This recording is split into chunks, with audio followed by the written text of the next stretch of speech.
राज्य सरकार को ऐसे सांप्रदायिक दंगे भी भड़क सकते हैं। दूसरी बात बताऊं उससे पहले आप ये सोचिए कि इस फिल्म को भारत के सेंसर बोर्ड ने पास किया है। इस फिल्म को सुप्रीम कोर्ट ने अपना क्लियरेंस दे दिया है, उन्होंने भी इसमें कुछ आपत्तिजनक नहीं पाया।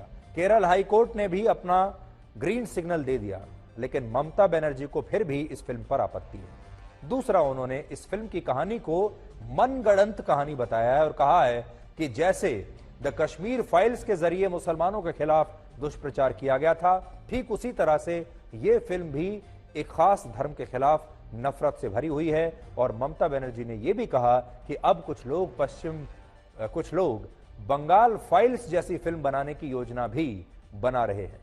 तीसरा, उन्होंने केरल की सीपीएम सरकार के प्रति नाराजगी जताई और कहा कि जो काम केरल की लेफ्ट पार्टी की सरकार को करना चाहिए था, वो काम उन्हें यहां बंगाल में करना पड़ रहा है। यानी उनका मतलब है कि केरल की सरकार को इस पर प्रतिबंध लगा देना चाहिए था।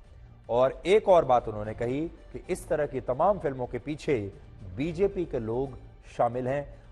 उन्होंने क्या कहा, अब आप खुद अपने कानों से सुनिए। Why this Kashmir files? To humiliate one section. What is this Kerala files? They are preparing a films, Bengal files. If they can prepare the Kashmir files to condemn the Kashmiri people, what is the fault of the people? We respect each and everybody. That is our constitution. Now they defame the Kerala also, Kerala people also, Kerala state also. Then they will every day they are defaming their narrative to defame the Bengal also. तो सोचिए, ये भी इस देश की क्या विडंबना है कि हमारे देश के जो नेता हैं वो राजनीति में तो दखल अंदाजी करते ही हैं, क्योंकि ये तो उनका काम ही है।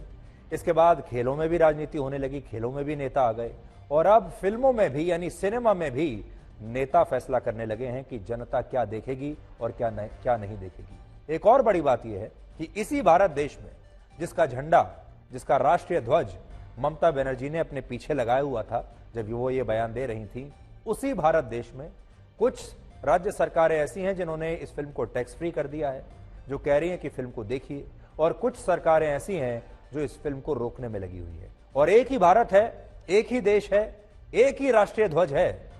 वो मुख्यमंत्री भी इसी राष्ट्रीय ध्वज को पीछे रखकर बात करते हैं जो इस फिल्म को टैक्स फ्री बना रहे हैं, और जो इसको रोक रहे हैं वो भी इसी राष्ट्रीय ध्वज के साथ ये काम कर रहे हैं।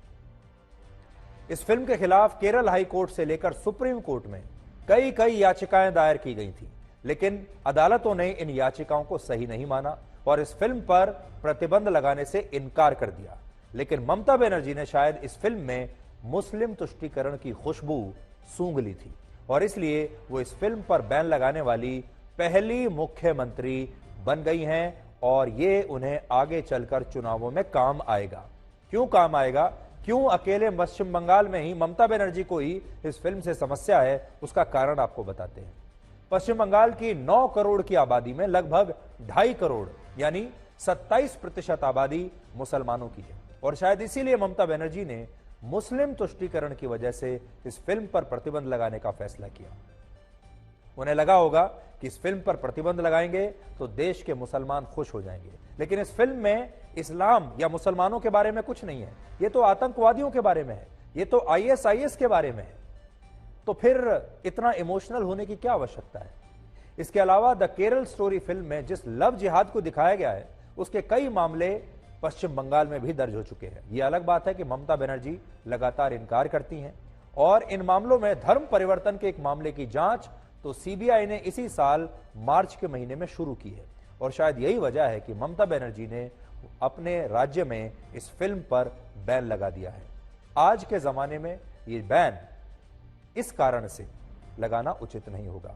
इस बैन के पीछे एक और कारण यह हो सकता है कि पश्चिम बंगाल में प्रतिबंध लगने से पहले वहां जिन लोगों ने भी इस फिल्म को देखा वो इसे बहुत ही पसंद कर रहे हैं, और शायद इस फिल्म की इसी लोकप्रियता से वहां की सरकार डर गई और उसने इस फिल्म को पूरे राज्य में प्रतिबंधित कर दिया है। जनता क्या कह रही है एक बार आप भी देख लीजिए, क्योंकि मैं बार बार अपने पहले शब्दों से मैं ये बात कह रहा हूं कि इस फिल्म का सुपरहिट होना जनता की बहुत बड़ी जीत है।